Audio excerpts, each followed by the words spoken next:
নমস্কাৰ সকলোকে। আশা কৰোঁ আপোনালোক সকলো ভালে কুশলে আছে। আজি কিছুদিনৰে পৰা এহাল চৰায়ে বাঁহ সাজিছে আমাৰ পাছফালে বাৰান্দাতে। আমি যোনফালে বেছিভাগ ওলোৱা সোমোৱা কৰোঁ সেইখিনিতে বাঁহ সাজিছে।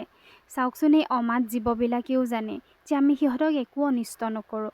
কিমান বিশ্বাসত সিহঁতি আমি সদায় ওলোৱা সোমোৱা জেগাখিনিতে বাঁহ সাজি উলিয়াইছে। প্ৰকৃতিয়েও জানে যে কোনে সিহঁতক কি কৰিব কি নকৰিব। ইমান বিশ্বাস সিহঁতৰ। কিন্তু আমাৰ আজিকালি এচাম মানুহৰ কাৰণেহে ভয়। নিজৰ সন্তানকো নিজে কাটি মাৰি পেলাব পাৰে। কিন্তু তাৰে এক নিদৰ্শন চাওকচোন, এই অমাত জীৱবিলাকে মানুহক কিমান বিশ্বাস কৰে আৰু সেই বিশ্বাসৰ বলতে এইদৰে যোনফালে আমি অহা যোৱা কৰোঁ সেইফালে সিহঁতে নিশ্চিন্ত মনে বাঁহ সাজিব পাৰিছে।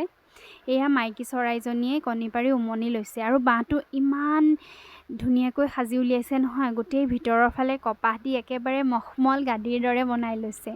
সকলোৰে মাতৃস্নেহ যে কিমান বেছি চাওকচোন। এই চৰাইয়েও জানে নিজৰ সন্তানক কিমান বেছি মৰম আপডালৰ মাজত ডাঙৰ দীঘল কৰিব লাগে। এইদৰে উমনি লৈছে। গোটেই বাঁহটো ইমানেই ধুনীয়াকৈ সাজি উলিয়াইছে, আগফালে বাৰান্দাৰ দৰে অকণমান এইদৰে আগবঢ়াইও দিছে যাতে বৰষুণ দিলে হয়তো পানী নপৰাকৈ। যদি বাহিৰত বাঁহ সাজিলে হয় তেতিয়াও কিন্তু বৰষুণ দিলে পানী নপৰিব। ইমানেই ডাঠকৈ ঘনকৈ একদম খেৰেৰে ধুনীয়াকৈ বাঁহটো সাজি উলিয়াইছে নহয়, দেখিয়ে মৰম লাগিছে।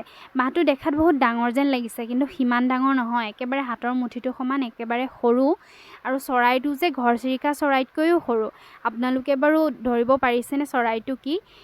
আগফালে যিহেতুকে এইকণ বহাই দিছে, ভিডিঅ'টো কৰোঁতে চৰাইজনী একেবাৰে সম্পূৰ্ণ ওলোৱা নাই আৰু যিহেতুকে অকণমান ভিতৰৰ ফালে তাই উমনিলৈ সোমাই আছে।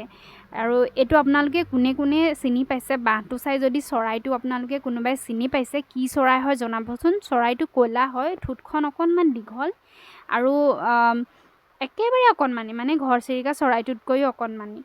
আৰু এয়া চাওকচোন, প্ৰকৃতিৰ বস্তুৱেও বুজি পায় কাক কেনেকৈ বিশ্বাস কৰিব লাগে। কিমান যে ভাল লাগিছে। এইদৰে ধুনীয়াকৈ পোৱালি উলিয়াওক, ডাঙৰ হওক, পাছলৈ মই আপোনালোকক দেখুৱাম কেনেকুৱা অৱস্থা হৈ থাকে। আৰু যিসকলে আপোনালোকে জানে আপোনালোকে কিন্তু কমেণ্ট এটা কৰি জনাবলৈ নাপাহৰিব কি চৰাই হয়।